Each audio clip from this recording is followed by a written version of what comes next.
So we woke up, or Nigerians woke up one day to hear that at a certain date, there will be a kind of restriction or ban on certain visa categories to the US for Nigerians.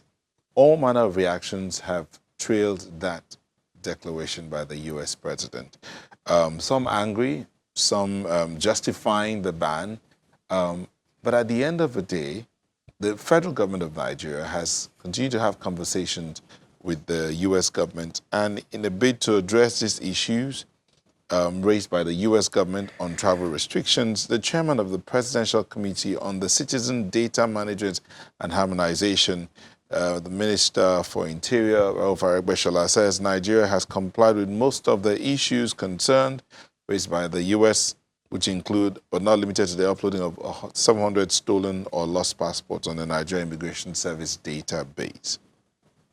But the other matter had to do, the main issue, as I say, had to do with database management, the ability to verify the identities or data of Nigerians who are...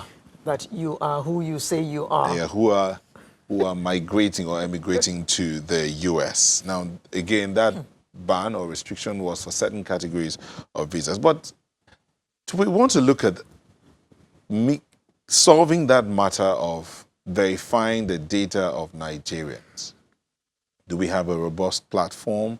How about harmonizing all the databases? How's that working out? This committee set up by the President on Citizen Data Management and Harmonization, how's it working? So to help us understand all of this, we have in the studio in Abuja, the Director General of the Nigeria Identity Management Commission. Thank you for joining us, Mr. Aliyu Aziz. Good morning, Newton. Good morning. Thank you. So what is the situation now with our data and identity management? Well, the focus of the federal government of Nigeria is to give every citizen some form of a digital identity, and also to accelerate closing the backlog of most of the people that do not have any form of identity. There are many agencies in Nigeria that have been collecting data of the citizen, and it is actually the citizen is the same in all these databases. So we had several in the past. Several times there has been harmonization committees that has been set up, but there is the recent one based on the U.S. Demand that we should have a form of identity database whereby the citizen data should be assessed. So the focus is to have everyone is given some form of digital identity. So far, there are many agencies that have data, but key among them is like the SIM register that is the largest with about 125 million people, and also INEC that has 85 million records, then followed by NIMC and BVN that has around 40 million records each. So the focus is to harmonize that the mainstream citizens are the ones that are in the banking sector, they are the ones that have the NIN and also have a driver's license and also international passport. Therefore, it's to harmonize all this data to make sure that we have a single identity of the person, and also the data is the same. That is the name, the first name, the surname, other names, and also the date of birth is the same in all these databases. So that is the focus of government for now. Mr. Aziz, the last time you were here, you spoke to us about the NIN, the NIN. So, if a person possesses their NIN, and they went, for instance, to get a passport, and they just quoted the NIN, would the passport office be able to confirm their identity, that they are actually who they say that they are? Yes. Yes, the NIN, the National Identification Number, is the foundation. And so things like the passport number is a functional identity.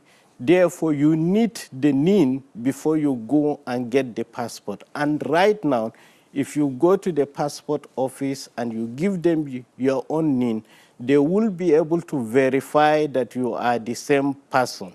And what government is talking about, that we should go beyond the unique identity to data management, so that they can also pull your name, pull your date of birth, pull all the basic information like your gender, and then your address, and then build on top of that for that particular function. That is the focus of government. And of course, the benefits are so much, like it will help us in our quest for security, and it can help us to plan properly, and also to make sure that we do budgeting with exact figures, not having estimates. This has been work in progress for some time, even before, long before this visa ban. How much time will the agency need to conclude this work? Well, there's a presidential committee now that is headed by the Minister of Interior, and there's also a subcommittee on the data harmonization headed by the Minister of Communications and Digital Economy.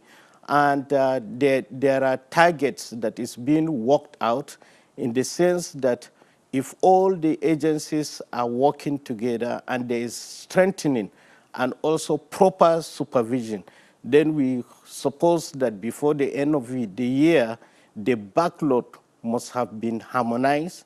And then we also define way to work forward. So, and I believe that when the ministers come up to report about the progress, they will give you much more details of that. Are we to assume that by the end of this year, every Nigerian will have some form of identification? No, I said for the backlog of the data that needs to be harmonized, by the end of the year, we must have harmonized all this data.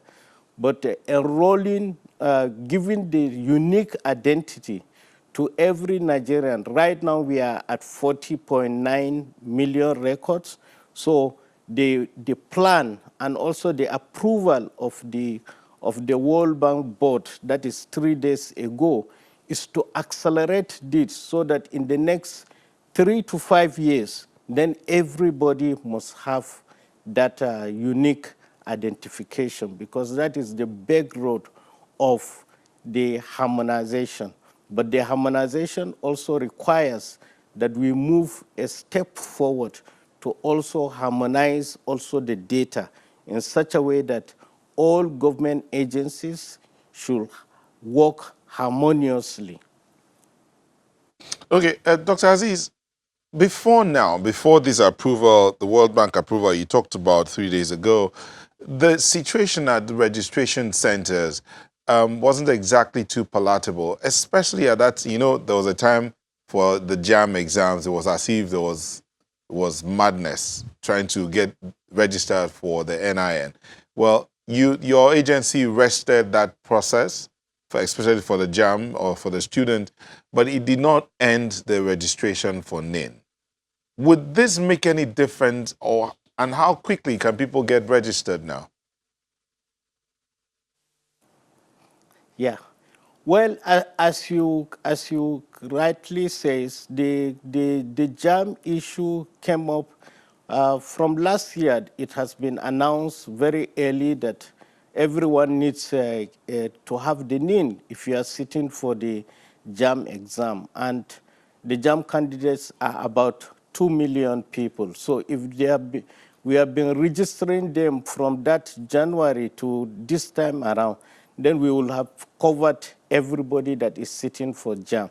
But what we have seen is that people don't come out until the last day, and also they don't come alone. They come with their parents and also the siblings.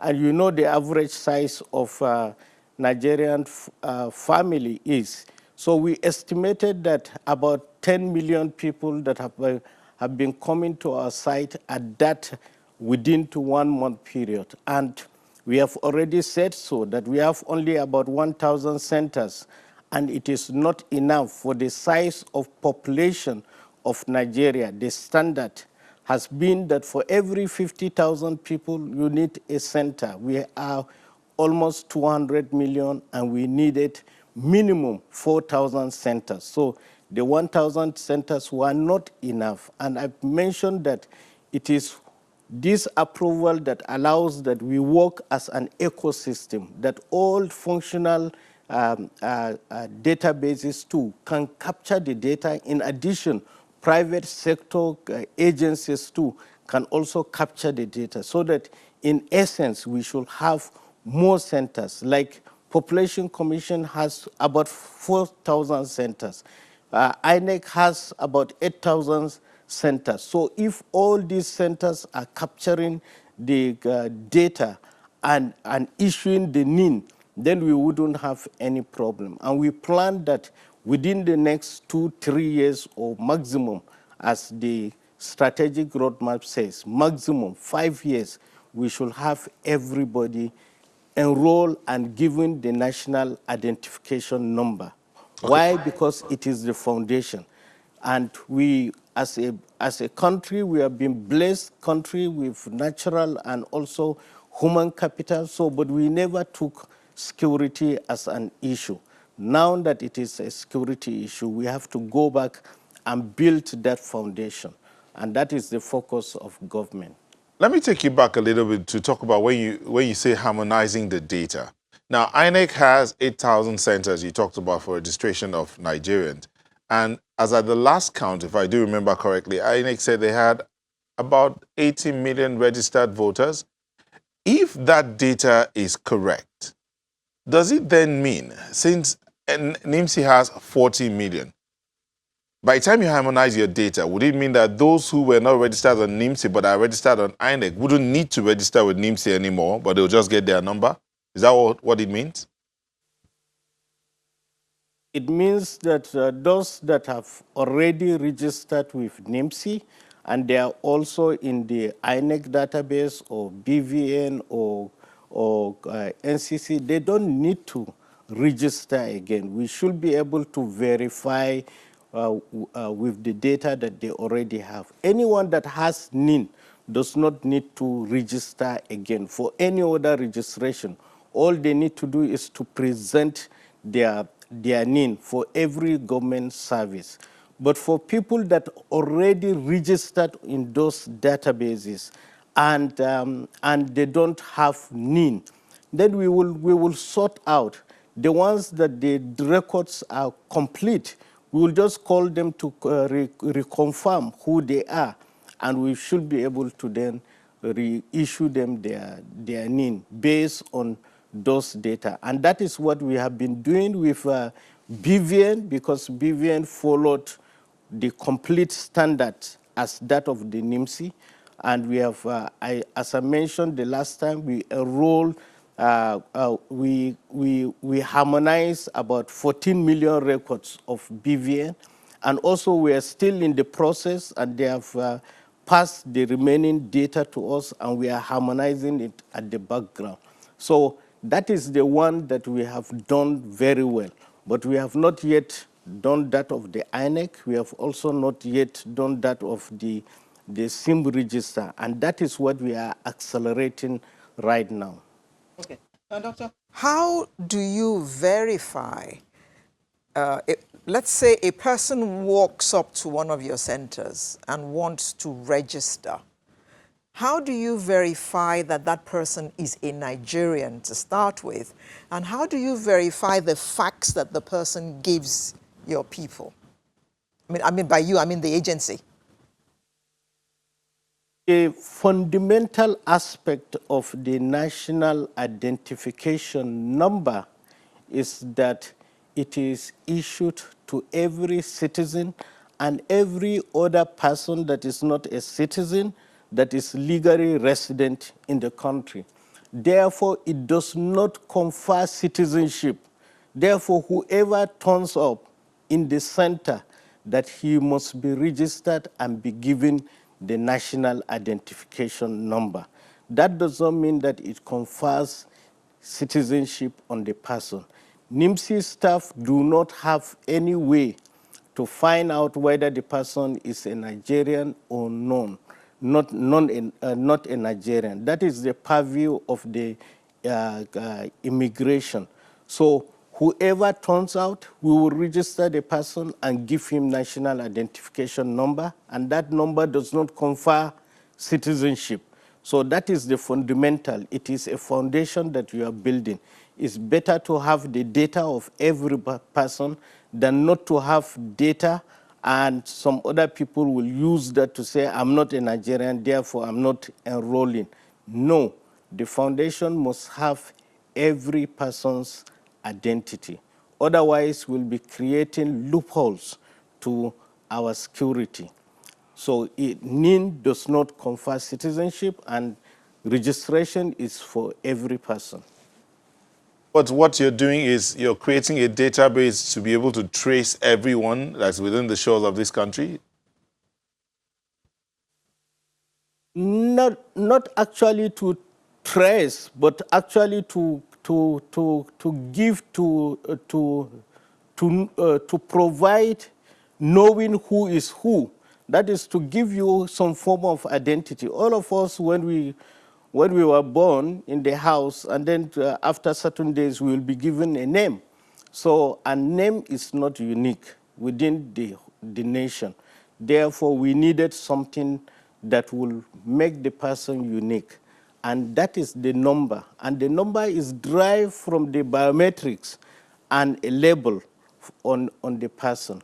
So it's just to know who is who.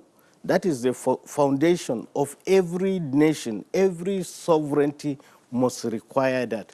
The fact of tracing is only when someone committed a crime, then issues of tracing will then kick into the activities. But and the data we capture is civilian database. So that is why it is everybody. We do not capture criminal databases. Criminal databases have to do with the law enforcement agencies. Some people are concerned about the fact that some of them registered 2 years ago.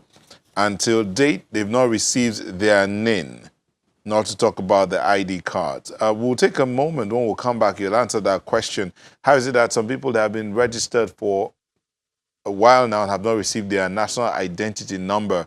And then must you have the identity card? Must you get that card? But we'll talk about that when we come back from this break. Do stay with us.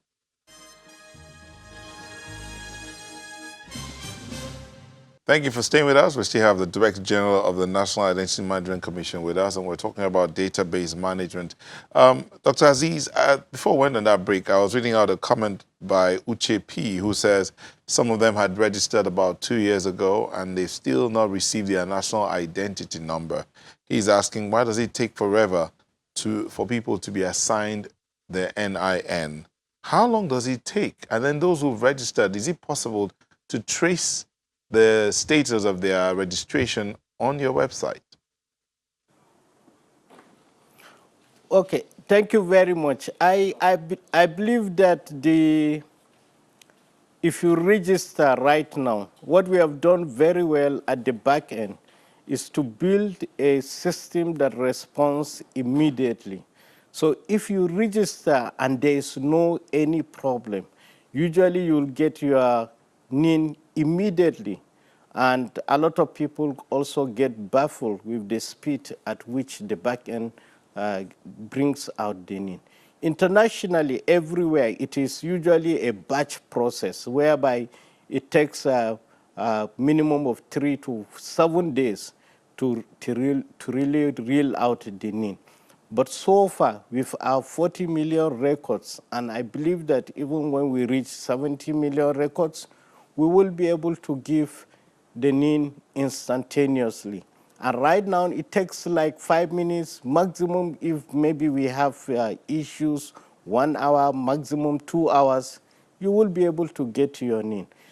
Secondly, if you don't get your NIN immediately, then there may be an issue, what we call a hit. It means that your biometric resembles either your own biometrics that is on our system, or it resembles someone else's biometrics. In that case, then it has to go into a manual process that we call adjudication, whereby someone else have to sit down and look at, compare the scores, and then compare your face with the other hit face, compare all the data and confirm whether it is an actual hit or it is not a hit. And even that too does not take 2 years, as someone have reported. I've never heard of that kind of case. And if there are, please, always we have contact numbers. We also have contact email addresses on our website. You can send to us.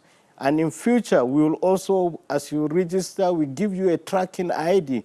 With the tracking ID too, we can make sure that you will be able to check and see where is actually your NIN process is, whether it is at processing speed stage, or it is in the ABIS, that is the automatic biometric identification system that does the comparison, or that the ABIS says there is a hit and then it is being adjudicated, that is manually being adjudicated. So we should be able to allow that to happen. Right now, it is not there on our website, but it's something that we can work onto.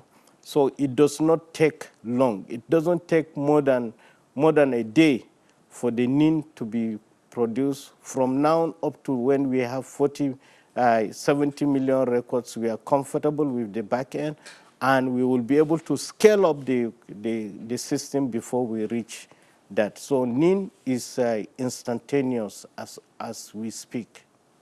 Okay, DG, another question that someone sent in, his name is Tony. He's wondering how long it will take, or at what stage do you register infants for the national identity number? Is it at the point of birth when they are given the birth certificate, or do they have to bring them to the offices? Well, we register infants from 0. We do not register them at the point of birth. And again, that is the next phase that we go collaborating with the Population Commission. We should be able to register at birth and issue the NIN. But right now, at any age from 0, we should be able to register. The biometrics of the child is not yet matured, but we link the child with the parent or guardian. So it is a prerequisite that the parent must have enrolled and be given a NIN, because we then need to tie the child with the parent until when the child is 16, that we then somehow cut the umbilical cord and make the child to be responsible for his or her own NIN at that time. And that is the only time also that card becomes compulsory. So majority of the people that we've been registering for JAM, they are below 16, majority of them. There are some that are above that. So, and that is why they needed their parents to be around, and also they come with their other siblings too, so that they can do it once and for all. That is why we had that jam pack. So, but it is from zero, and the focus of the next 2-3 years is to enroll everybody. That is the backlog of adults and juveniles that do not have any form of identity. After that, then we'll work out, just like in the US, is at birth that will be given your birth certificate and also be given your social security number. And you start using that social security number from that time for whatever transaction that you do. DG, there are always a lot of questions anytime we get you to come on, and a lot of them have to do with the identity card. Some people are wondering about the question of renewal. How long does it take to renew? What does it cost to renew? But you have to answer this real quick, because we want you to tell us about that World Bank approval and what it entails before we let you go. Yeah, well, as I said, the focus have been that we are focusing on enrolling the backlog of people and giving them national identification number. And we are also not mindful that our law says that we should also give a smart card. But since the recession, we have never had enough resources to print card. And also learning from other countries, especially India, that enroll more than 1.3 billion people, and they did not even issue them even paper. They just gave them the number, handwritten number. And also even in this country too, we did BVN, and we were not given, very few people that were given card, that we have been crippled, because we are in 21st century. So in 21st century, it's a digital systems that worked. Therefore, our focus is on the number. It is not on the card. The card is convenient. It helps you to have all your other applets also in the card. But our focus and the approval from the Federal Executive Council and also the approval from the World Bank Board is to do with only the national identification number. It has nothing to do with card. And processing the cards takes time, and we've been planning to also have private sector to come into the equation of issuing the cards. Therefore, it can ease it. So for every citizen that requires the card, which is not going to be mandatory, then once you pay to the private sector, they will be able to issue the card easily. But our focus is for the multitude of Nigerians that we want to take out of poverty that do not have any form of identification. So the approval is for the marginalized people, so that about 150 million people should have this digital identity, and they will be able to use that in every government and private sector services. Quickly, before you go to the World Bank, what about diaspora Nigerians? They want to know how this affects them. They who? Diaspora Nigerians living abroad. Okay, and those with dual citizenship. Yes. Yeah, Nigerians in diaspora too requires the NIN for basically one of the services. They are the consumers of the international passport, and for you to get the passport or renew your passport, you need the national identification number. And since as I mentioned before, we had lack of funds to even put lots of centers even in Nigeria.